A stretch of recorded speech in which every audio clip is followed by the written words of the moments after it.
तारे पर चढ़ गया बता बड़ी फेड़ा पर चढ़े तेरे प्यास के कहीं पर चढ़ गया अरे बर्दाश्त करो रहा ना अभी मैं अपन फास्ट में चली बाबा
पेश किए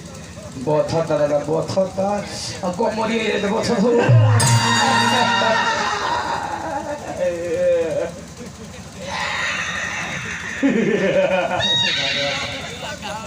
बहुत सुंदर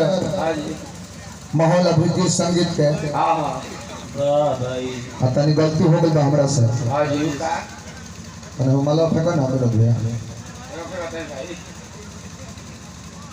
जो हमने के गार्जियन बा उहे वंचित तन हो गला अगला काल तनी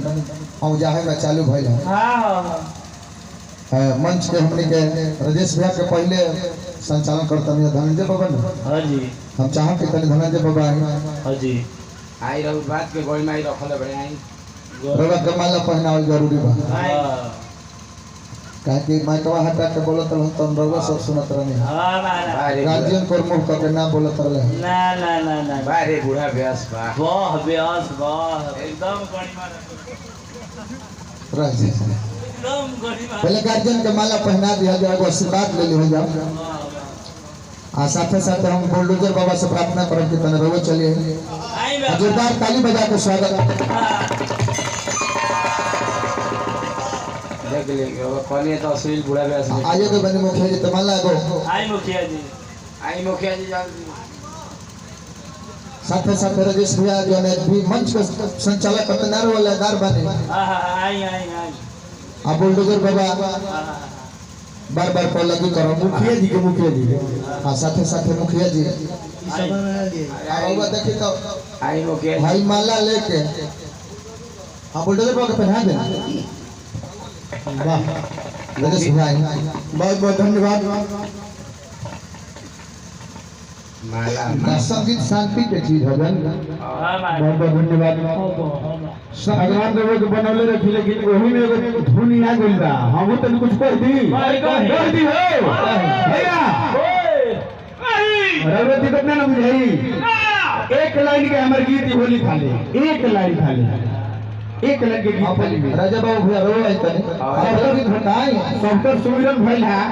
आई भैया सबकर सुमिरन भइल है महावीर जी के होके के चाहिए हमरा तरफ से महावीर जी लेकिन कोई से कोना भाव में एक लाइन ओकर बाद मुर्गी मार के बैठ जाए के बाद राजा बाबू समय रुकल बा आ गेल बड़ा तो माला मत खाली हम माला ना राजा बाबू कुछ दे के जाए के बा हां लगता है कि का गायत्री बाबा वाला तू अरे कि हनुमान जी भगवा अरे हनुमान जी बड़े गुणवर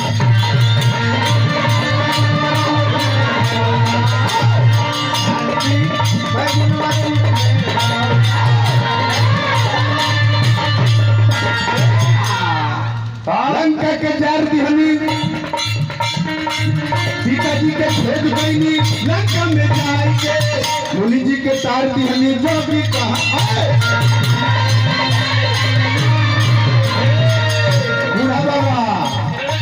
हनुमान जी बूढ़ा बाबा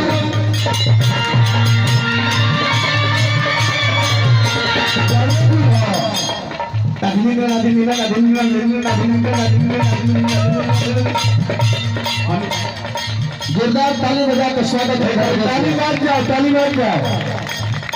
हम रउआ सबके लहकावे खातिर कुछ गीत बोले। दोनों बता रहे बूढ़ा लोग बढ़िया कम जाके एगो तनी डफरा में मारल। तब मिजाज बनी हमनी के केतना समाज बोतल बनी। बुझलू? हां धन्यवाद। केतनो बता रहे बूढ़ा से बढ़िया आवाज लक्ष्मी नारायण बाबा से प्रार्थना करके तनी रउआ चलिए। आई बाबा आवाजे हो गार्जियन लोग का आशीर्वाद हमनी के लिए जात रहे लक्ष्मी नारायण बाबा। तनी आई और बाद अब सब एक के बारे में लगी जाए पछिए गइल बहू है। हाँ समय जय